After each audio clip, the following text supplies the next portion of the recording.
राम राम भाइयों। मैं आपका भाई नवीन राठी, ओमकार रियल एस्टेट से। आज हम आए हैं अपने बड़े भाई विजेंद्र शर्मा जी से मिलने और उनसे कुछ बात करेंगे प्रॉपर्टी के बारे में, इन्वेस्टमेंट के बारे में। अपने बड़े भाई हैं विजेंद्र शर्मा जी, और इन्होंने ही लगभग 15 साल पहले इस बिजनेस में, प्रॉपर्टी के बिजनेस में ओमकार रियल एस्टेट की स्थापना करी थी।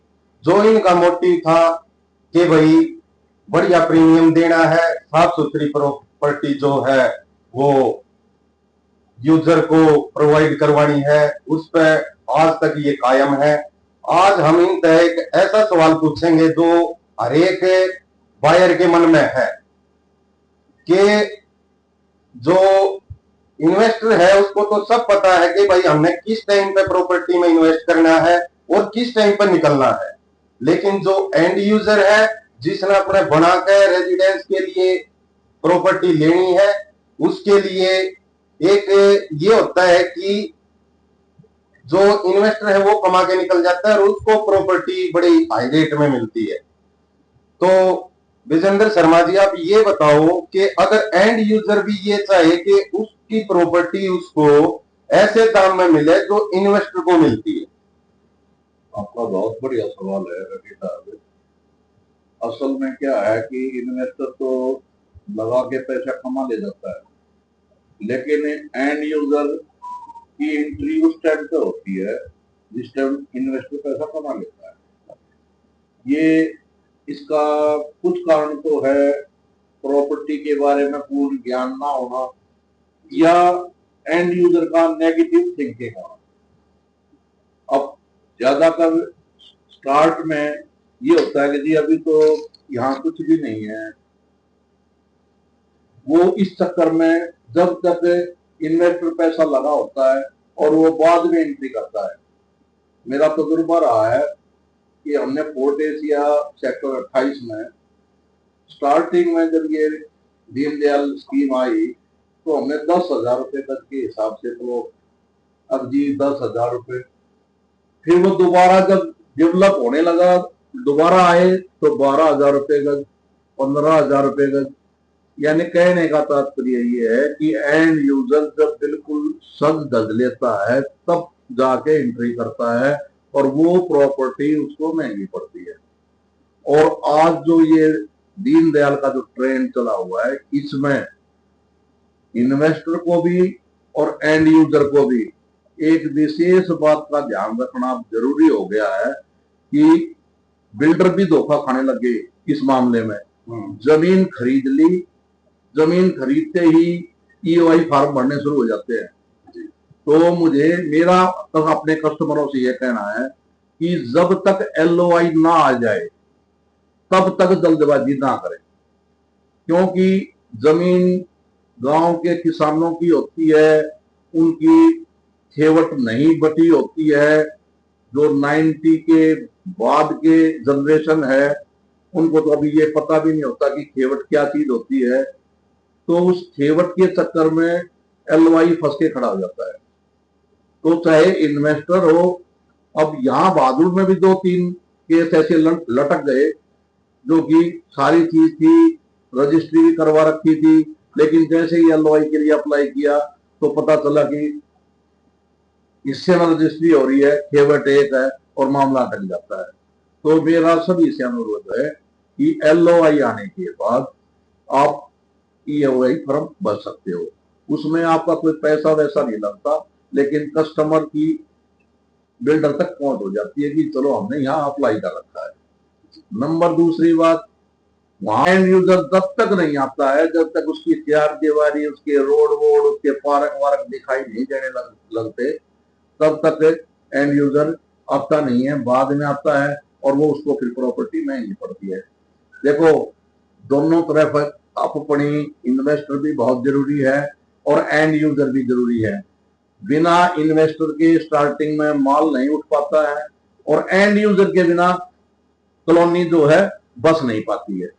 लेकिन अगर स्टार्टिंग में एंड यूजर आना लग जाएगा, या कई आदमी पूछते हैं जी इसमें इंतकाल हो जाएगा, तो हम कस्टमरों को बताते हैं भाई सेक्टरों में ये सेक्टर हैं, यहाँ इंतकाल नहीं होता, ये टाउन प्लानर के पास जमीन चली जाती है। अब रिकॉर्ड सारा प्लॉट नंबर में आ जाता है, इसमें इंतकाल नाम की कोई चीज नहीं है।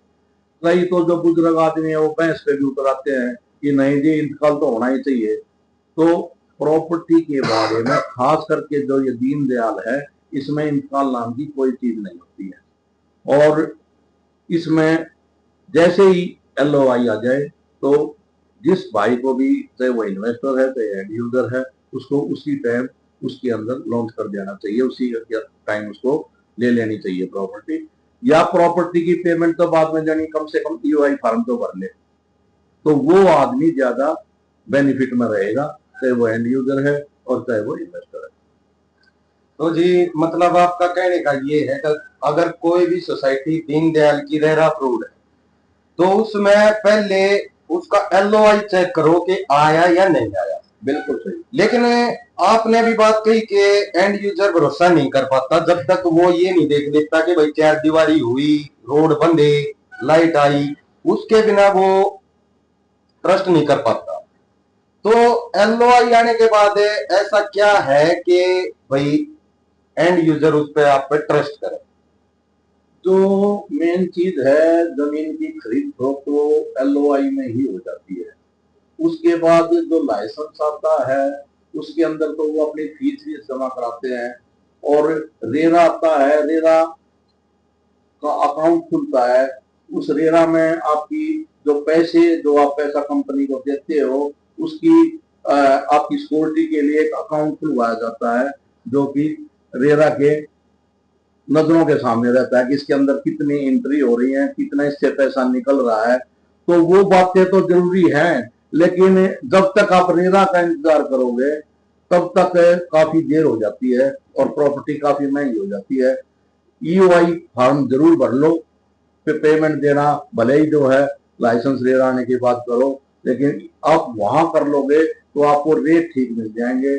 और नहीं तो 5-5 लाख रुपए, 10-10 लाख रुपए बुकिंग अमाउंट लगा के इन्वेस्टर रेरा के बाद उसी प्लॉट को 2 से 3 हजार रुपए बस महंगा करके एंड यूजर को दे देता है।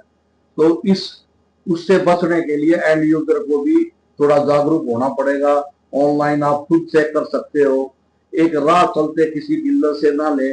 रेरा अप्रूव्ड जो कोई डीलर है जिसका कोई ठिकाना है, कई बार हमें पता चलता है कि जी मैंने तो वहां साइड पे गया था, साइड पे एक आदमी बैठा था और उसने मेरा फॉर्म भरा था, उसने मेरा चेक लिया था।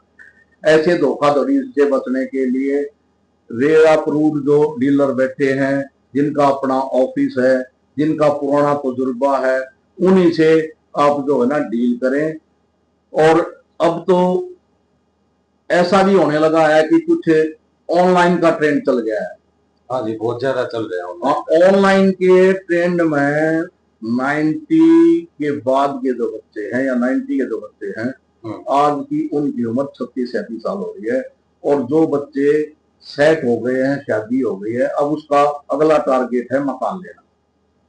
अब उन बच्चों को एक ट्रस्ट है कि ऑनलाइन जैसे हम इलेक्ट्रॉनिक सामान लेते हैं, ऐसे ही जो है प्रॉपर्टी भी खरीद लेंगे, डीलर का कमीशन भी बच जाएगा और हम डायरेक्ट जो है सस्ता ले पाएंगे। अभी मैं किसी फर्म का नाम नहीं लेना चाहता, फरीदाबाद से ऑनलाइन फॉर्म भरे जा रहे हैं, प्रॉपर्टी बहादुरगढ़ की खरीदी जा रही है, उसने प्रॉपर्टी देखी नहीं है। और बाद में जब उसकी दूसरी इंस्टॉलमेंट आई, जब उसके ये हुआ कि चलो प्रॉपर्टी देख लेते हैं, जब वो आजू बाजू घूम के देखता है, पता चलता है जी यहाँ तो रेट 30,000 है, 32,000 रुपए है और ये प्रॉपर्टी 50,000 रुपए मिल रही है। अब वो बाद में इस टाइप के झगड़े होते हैं और ये हर एक जगह चला है। ऑनलाइन का मतलब ये नहीं है कि आप उस चीज को ना देखें। आपका इलेक्ट्रॉनिक का सामान आ गया, वो गलत निकल गया, उसको रिप्लेसमेंट कराना आसान है, लेकिन प्रॉपर्टी लेने के बाद कंपनी से पैसे वापस आने में बहुत समय लगता है। इसलिए बिल्कुल आंख बंद करके ऑनलाइन पे भरोसा ना करें। जो अब से पहले कर चुके हैं वो खुद भुगत भोगी हैं, उनको पता चल गया है कि इस तरह माल ना लिया जाए। आप चीज को देखो, जगह को देखो, वहां की मार्केट वैल्यू देखो, उसके बाद चाहे आप एंड मतलब जो है ऑनलाइन लो या डीलर से लो। लेकिन मैं यही कहूंगा, कभी ये बात पॉलिसी बाजार में भी चली थी कि जी ऑनलाइन ऑनलाइन, लेकिन ऑनलाइन में क्या होता है कि कहीं सर्विस नहीं मिलती है, कोई बात हो जाए, आप डीलर के थ्रू लेते हैं, लोन की कोई सुविधा आ गई, बीच में कोई ऐसी समस्या आ गई कि जी मैं प्लॉट नहीं ले पा रहा हूं, तो वो लास्ट तक रजिस्ट्री तक बिल्डर से लड़ता है आपके लिए, आपके हक में बोलता है वो। तो ऑनलाइन में ये इन चीजों से आप वंचित रह जाते हो। ठीक। तो भाइयों, ये वीडियो बनाने का मकसद ये था कि आप कहीं फ्रॉड में ना फंसो और आपको ऐसे टाइम पे प्रॉपर्टी मिले जिस टाइम पे रेट भी जायज हो और आपका पैसा भी सेफ हो। तो आप पहली बात तो एलओआई आने के बाद किसी भी रजिस्टर्ड सोसाइटी में प्लॉट बुक करवा सकते हो, चाहे वो इन्वेस्टर हो चाहे वो एंड यूजर हो। दूसरी बात, आपको प्रॉपर्टी लेनी है तो पहले मौके पे जाकर साइट विजिट करो और रेरा अप्रूव जो डीलर है उसी से प्रॉपर्टी लो। तो धन्यवाद भाइयों, राम राम भाई। आज हमारे